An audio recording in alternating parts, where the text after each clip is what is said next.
we have to hire all nationality, use AI, still not perfect. Startup bubble, gone. They can recruit a lot of great talents, continue keeping the mission, If you can define the right problem, it's half solved. digest it, but at the same time, make the people to talk the same thing, their chin.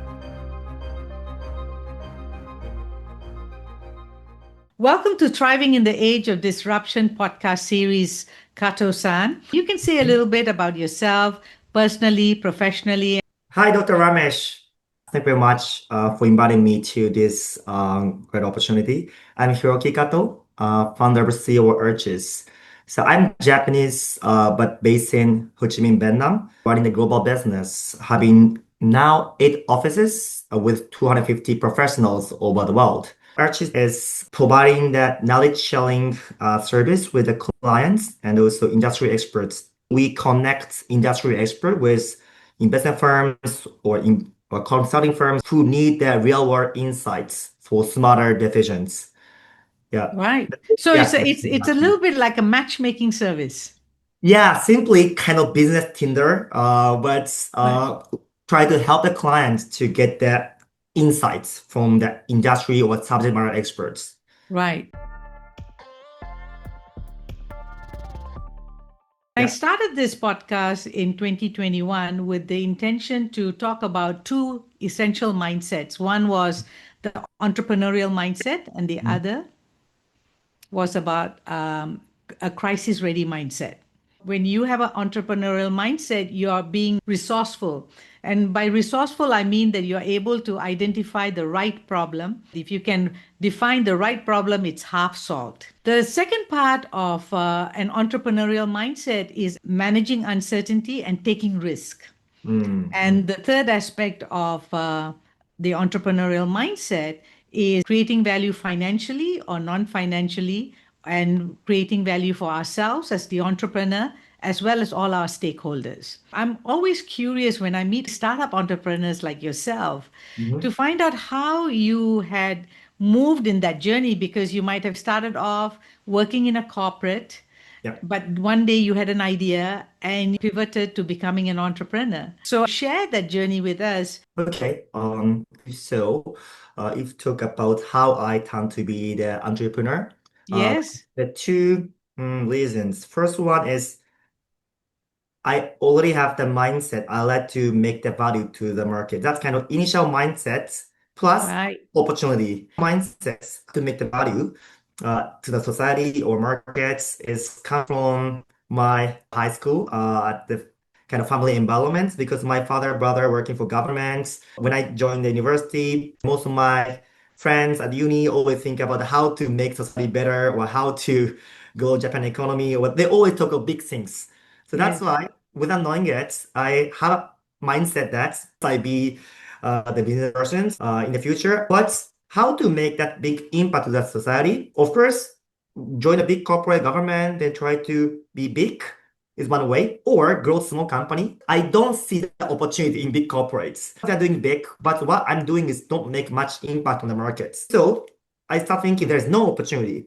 But on the other hand, when I see outside the big corporates, thanks to the venture capital markets or technology advancements, even small players can make a big impact to the markets quickly and big. So I feel maybe there's opportunities, not only big corporates, but even outside the big corporates or governments.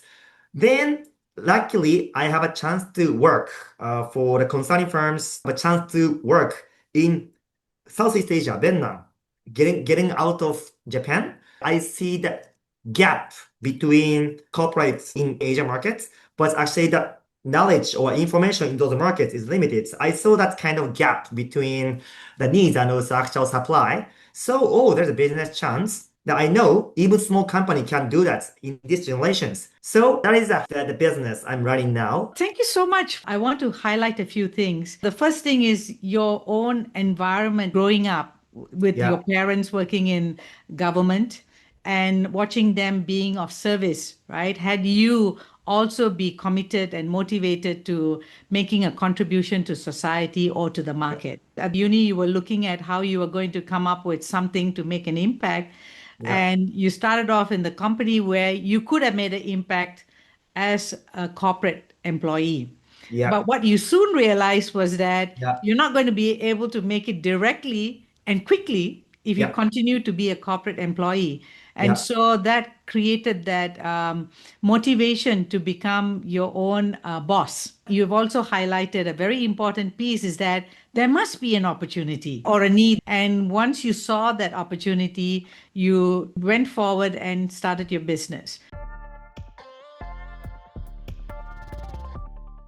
So then tell me a little bit about your business. You did not raise money in the beginning, but now you've raised about $6 million. You've got 8 offices, 250 people. Yeah. How did you scale up? Our business, as I said, knowledge matching. Then we try to connect that knowledgeable industry expert to the clients, typically B2B business. This kind of service require the good coverage of the experts in Yes. each industry. Sounds easy to make matching, but actually try to cover those experts globally beyond the industry is not easy.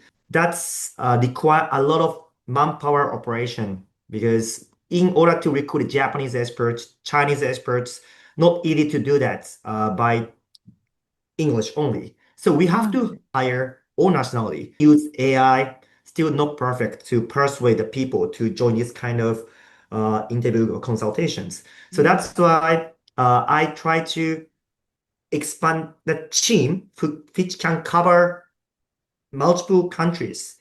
But to do that, that require the key 2 points. Whether we can recruit that kind of diversified talents in each countries, and whether we can manage, engage them well and grow them well. Third one is the lower cost.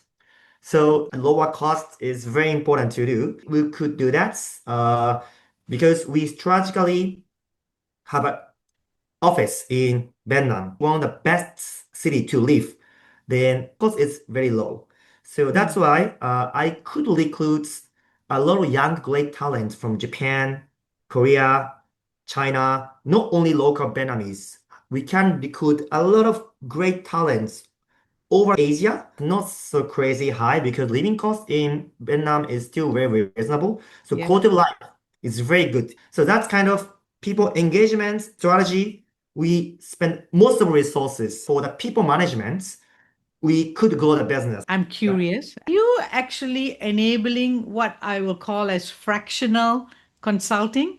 yeah, kind of. But we Okay. mainly focus on more short-term spot consultation. Right. Yeah, those senior persons can be the part of our expert network. Usually, we ask those senior person to join 1 hour phone consultations, then share the knowledge of the specific topic quickly. But sometimes, more like long-term project basis, we ask those experts to support my clients, like 2 hour basis per week, or even 3 months full-time engagement. But mainly, we focus on more 1 hour spot consultation. What has been your biggest challenge in the Mm. last 6, 7 years of starting this Yeah. business? There's actually two biggest challenge that came at the almost same timings, almost 3 years ago. One challenge is the kind of macro market situations. Startup Right. bubble gone. Then the markets evaluate the startup who can make profit stably more than growing the sales, burning the cash. That's Mm. kind of change make big impact on us. The second one is um, so when our company grow, then almost reach to 80 people, employees. So suddenly 3 managers quit the company, Oh then dear. build the exact same business, Oh, 1% same competitors, yeah, in same countries at the same time. That was the most challenging periods we faced too. well, that's interesting. So, how did you navigate that challenge? Mm. especially in terms of the team. The big picture, you can't manage that, right? Because everyone is going through it. But within the company itself, and you have a sudden resignation of key staff. And what have Yeah. you done since then to make sure that this doesn't happen? At that time, to be honest, I do it without knowing it. But yeah, first one is continue keeping the missions I commit to the stakeholders. That's what actually works well. Second one is kind of change my mindset to be that more like startup, how to say, more hustle, has a hustle entrepreneur to be more mature, has a stable entrepreneur. Then the two Right, things. like a CEO who provides certainty to your people. As a startup founder, we too mature along the journey. And Yeah. what you have observed about your expectation can become a very big barrier for the other staff. Also, you talked about another important piece, which is about staff engagement. So, Yeah. on the one hand, you are growing, you're having more business. But in every department, with every manager, the situation is quite different. Some Yeah. people are enjoying the relationship that they have with the clients that they are servicing. Some people might not be. Some Mm. people may be burdened by, the longer hours. So the reason why I asked you this question is that I run a company which does corporate culture change work. Mm. And what we do is basically work with companies to build the team so that they can be aligned to one future, one direction. Like you have described, people can't get on the same page unless you can actually create it in a conversation. Yeah. So did you then create a shared future or a shared vision with your company, Yeah. employees after that? Yeah, exactly. How to break through the crisis, that long-term mission statements with the strategy behind works very well. Luckily, first 2, 3 years, we grow the team to 0 to 80 people very quickly. Then the two crises happened. But at that time, we already talk about the mission, why we run this business, Mm. what we like to achieve. Then what is the strategy to make this happen? That's why when this happening, mm, I still change the strategy a bit. Okay, this year, because the market changed, we compromise the sales growth. Then let's focus on profit because if we prove that we can make profits, our investors or investors in the market trust our capability and our business model. That's why this year we're stressful because we cannot hire new members. Last year, always we double the colleagues, but this year's we never hire. That's why there's kind of more like I say consistency. If I start talking about this suddenly, when crisis come, rather than talk about mission, rather than talk about those long-term things, let's try to make money now. The people cannot have an ear to listen to my voice, but because I already talk about this topic, that's why when actually crisis come, we are very strong. So that's why I truly believe that this kind of mission statements or long-term plan and also strategy should be designed when we are good for the Yeah. preparation for the crisis. But that is Right. what I luckily experience. Yeah. Well, Kato-san, what Yeah. you have shared is spot on. Mm-hmm. Actually, most companies try to do mission and long-term strategy when they have a crisis. And like you Yeah. said, it's too late because Yeah. you are firefighting and you Yeah. have to deal with the crisis. So the Yeah. best time to actually create your North Star or the vision or a shared future is when the company is stable and it is Mhm. growing. Yeah. Then get people into the structure so that when the crisis happen, they know what to do and they can Yeah. get into action quickly, Yeah. right? So tell me, Exactly. what's your mission for the company? Our mission recently changed the wording, but share knowledge, empower the world. In the past, share knowledge empowered Asia, but because we expanded Ah, business, so now we try to empower whole global markets, but leveraging the people knowledge. Yeah. great. Great. And how did you realize or think that this is going to be important? Who is the one who influenced you to think about this? Let me take one story I saved by the people, voice and knowledge. Before I start Arches, back to 2018, I was a young consultant working for Singapore. Yeah. We support their investments in Vietnam, but unfortunately, one of their portfolio company is not doing well.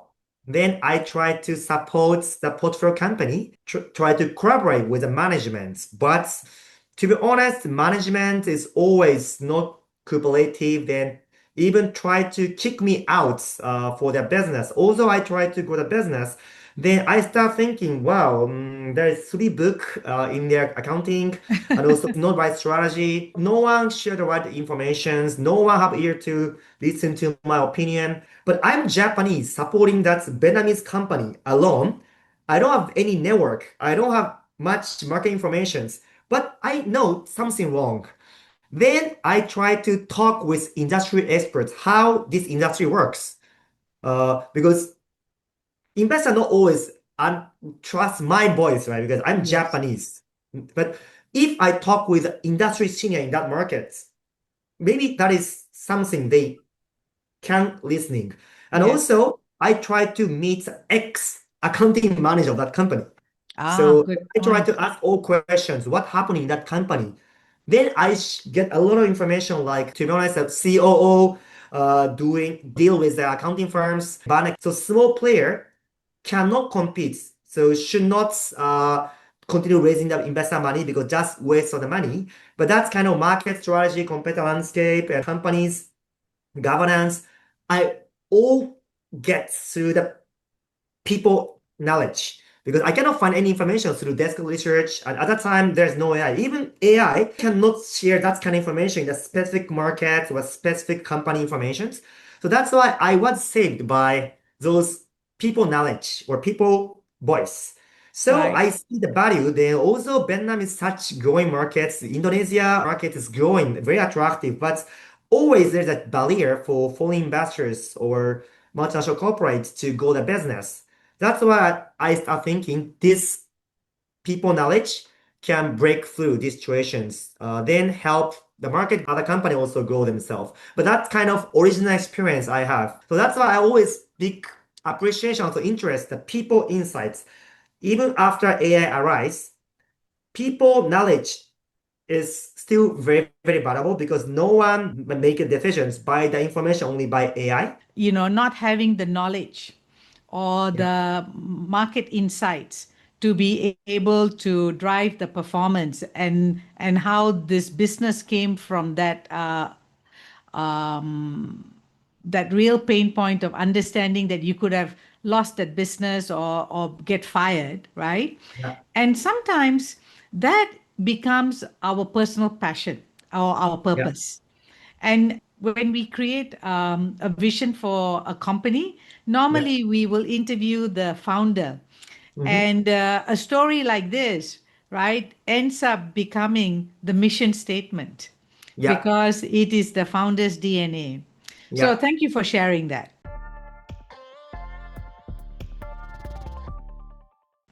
Yeah. Okay, the next topic is about crisis ready mindset. A crisis is a setback, it's a failure. But usually in a crisis, people can experience that they can live on or they can die, right? Some of us can fight back, some of us can freeze, and some of us can flee. When you are facing a crisis, I can see that you have resilience.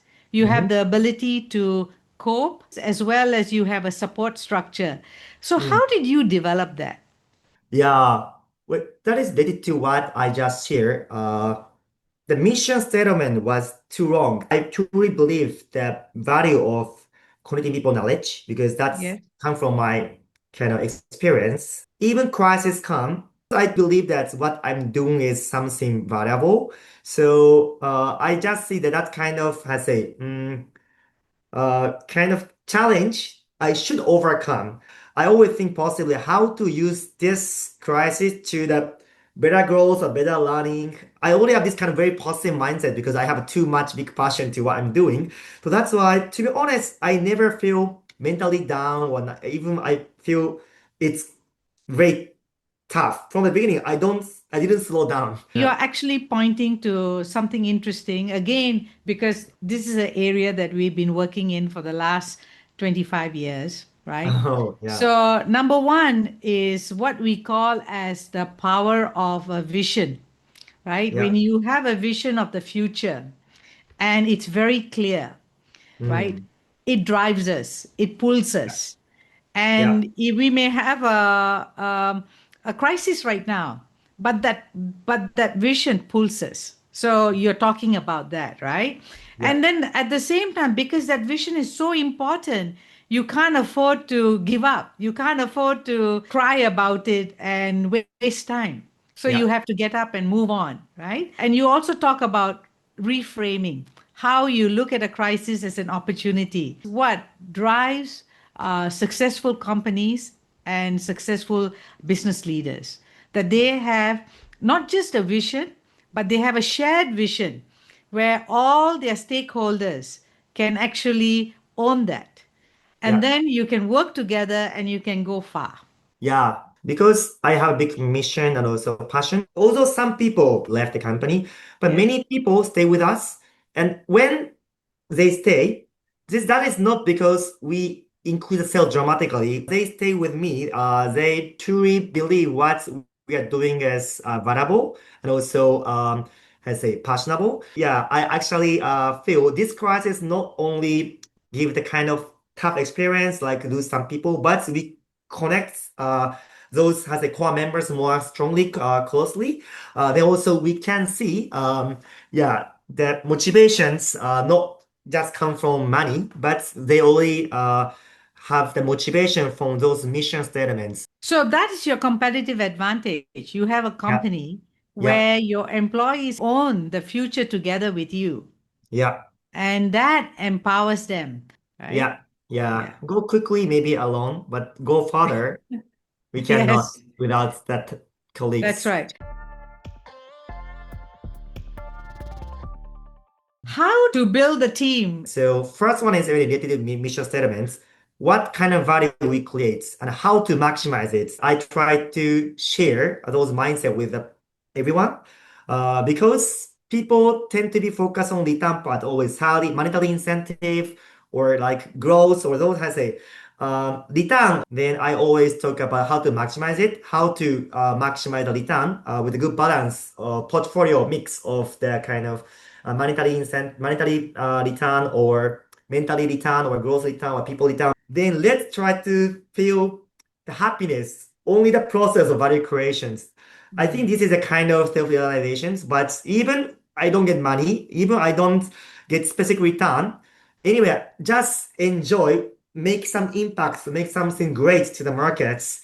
Just show what I'm doing or what just I do in the markets, then just follow me. But in my case, I try to talk and also easily, clearly, logically. Then I try to make people digest it. But at the same time, make the people to talk the same thing, their team or their junior in the same way. Because if that logic is clear, also easy to understand, I think that can be spread easily. So that's my way. So that's why I always try to think how to put this topic in the wording. How old are you? In the past, I'm happy to say my age, but now I'm already 36 this year. So that's why I looks maybe young, but I'm not actually young anymore. Yeah. You've been an entrepreneur for the last 6 years. Yeah, so 20 the end of 29 years old, I started a company. Then now 6 year half passed. Yeah. So I finally become 36 this year. Yeah. Okay. Well done. Well done.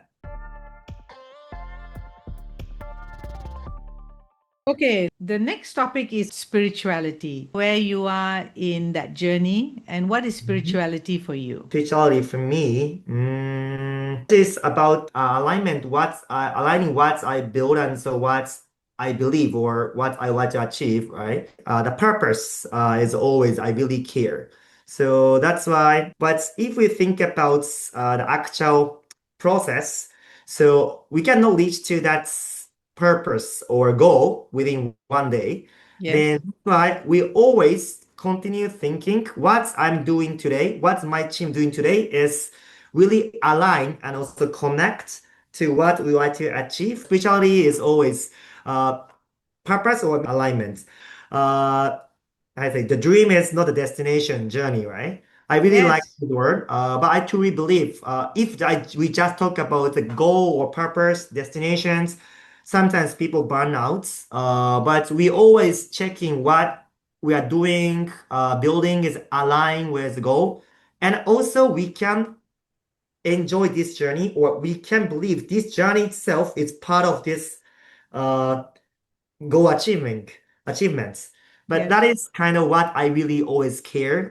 Then this is kind of my spirituality. So, what you're saying is that spirituality is the alignment to your purpose Yeah, and to what you believe.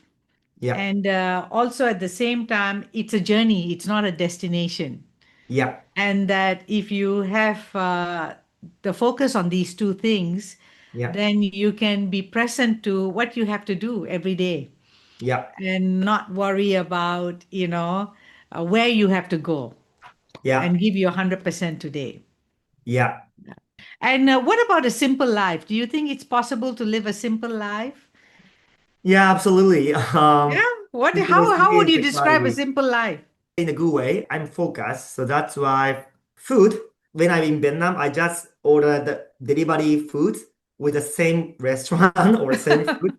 Then also for the clothes, I always use the Uniqlo non-iron shirts because I move around all over the world.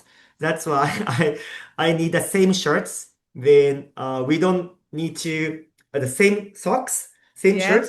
Yes. We can save time to pairing, and also I don't need to spend my time to choose the shirts, and also we don't need to. I don't need to spend time to ironing. But anyway, in order to focus on what I should do, what I should achieve, I should, and also I'm happy to make other things simplify. That's why, yeah, food or clothes or many other things, I try to make it simple or easy.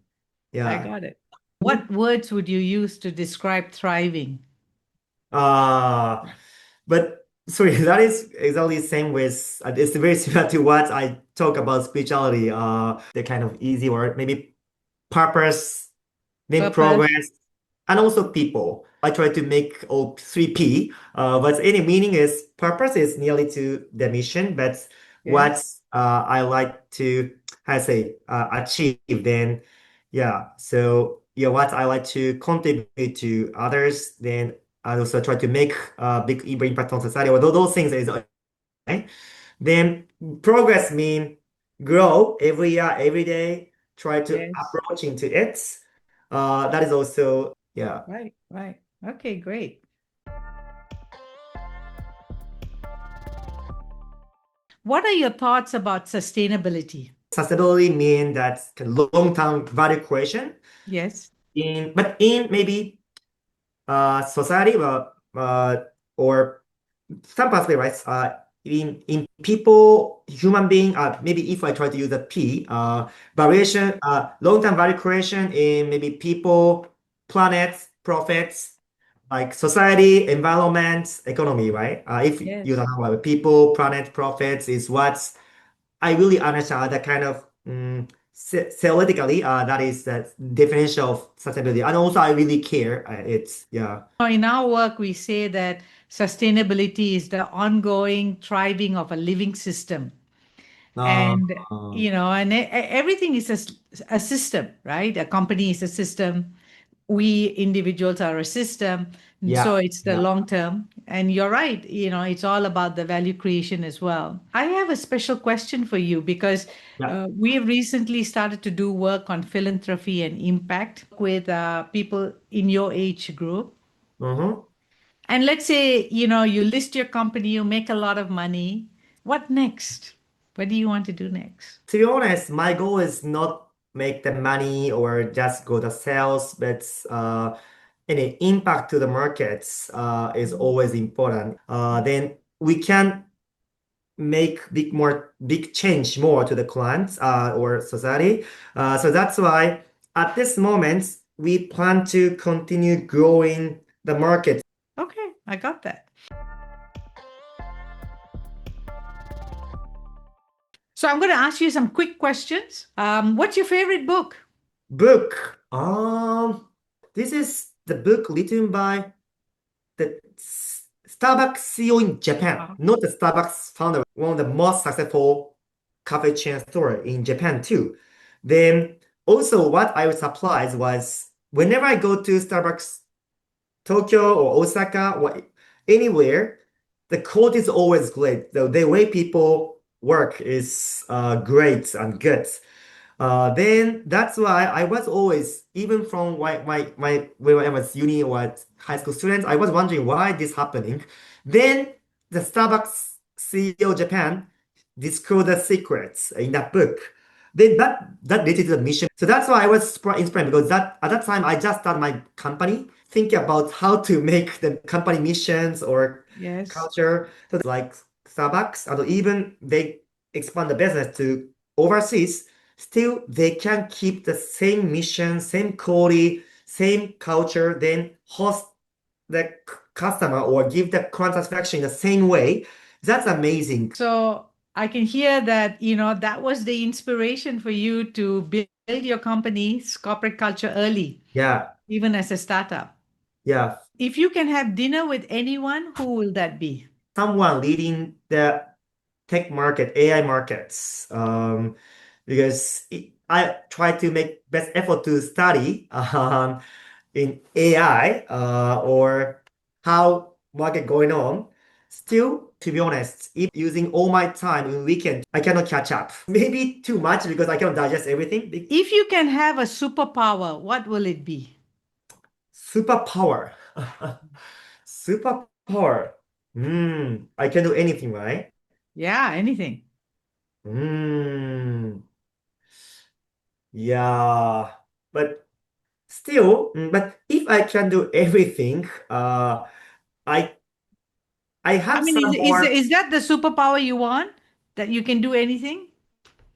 You can Basically, have I any want. superpower. You can choose the superpower. Simply, I try to use that power to fix the issue I believe in the world. Then if I have superpower, not only this intelligent markets like I'm working on, to be honest, I see some more big issue, right? Like, oh, still there is a potential war there or there's a poverty in somewhere. So that's why, because as I said, more than return I receive as a money or fame, I feel that much more motivation to fix some issue or make some impact to the market. That's why I try to focus on big issue in the market. At this moment, I cannot touch or I cannot solve. But if I have a superpower, okay, change this issue. Then I have a list of the kind of issue list in the market in the world. Try to solve one by one. They feel satisfied.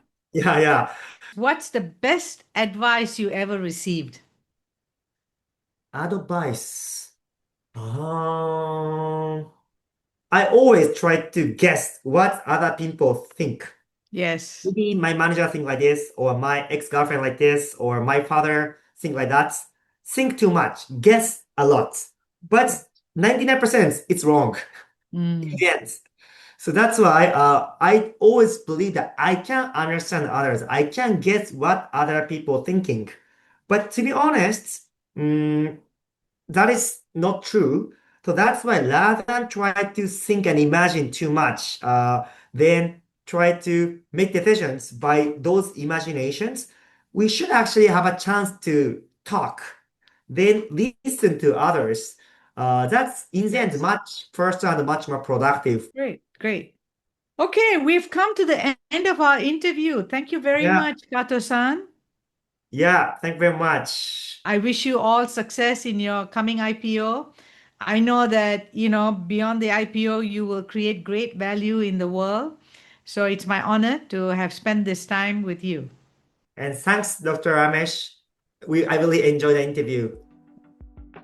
Dear listeners, if you've been listening and enjoying the Thriving in the Age of Disruption podcast series, as well as our Mastery Effect podcast series, we'll appreciate it very much if you can share with us the topics that are close to your heart so that we can source the relevant experts and change makers and have them be on our show. Do comment below and let us know where you are commenting from and what is it that is of biggest concern to you.